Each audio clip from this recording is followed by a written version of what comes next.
ఈ Suvimal Dutt committee, R K Hazari committee సిఫార్సుల మేరకు 1970లో లైసెన్సింగ్ విధానాన్ని పాక్షికంగా సడలించడం జరిగిందండి. 1970లో పారిశ్రామిక లైసెన్సింగ్ పొందడానికి కనీస పెట్టుబడిని 5 లక్షల నుంచి 1 కోటి రూపాయలకు పెంచినారు.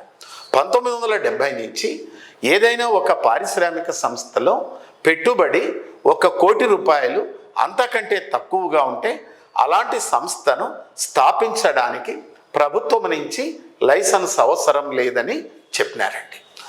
అటు తరువాత ఈ లైసెన్సింగ్ అనేది పారిశ్రామిక అభివృద్ధికి తీవ్రమైనటువంటి గొడ్డలి పెట్టుగా గుర్తించింది 1980 ఐపీఆర్.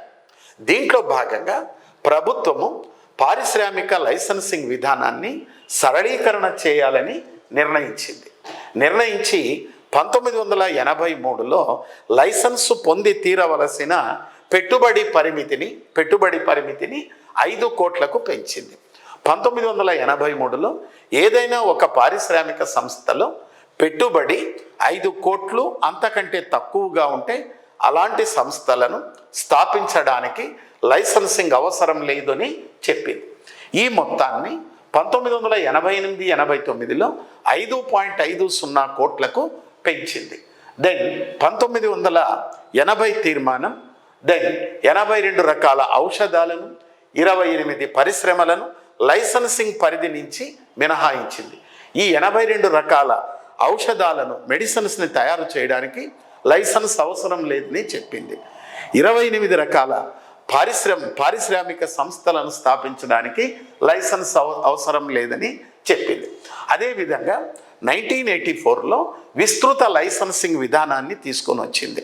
ఎందుకంటే ఆల్రెడీ ఒక వస్తువును తయారు చేయడానికి లైసెన్సింగ్ ఇచ్చారు, దానికి ప్రత్యామ్నాయ వస్తువును తయారు చేయడానికి మరీ లైసెన్సు పొందాలా గతంలో. ఇప్పుడు 1984 నుంచి దాన్ని ఎగ్జంప్షన్ ఇచ్చారు.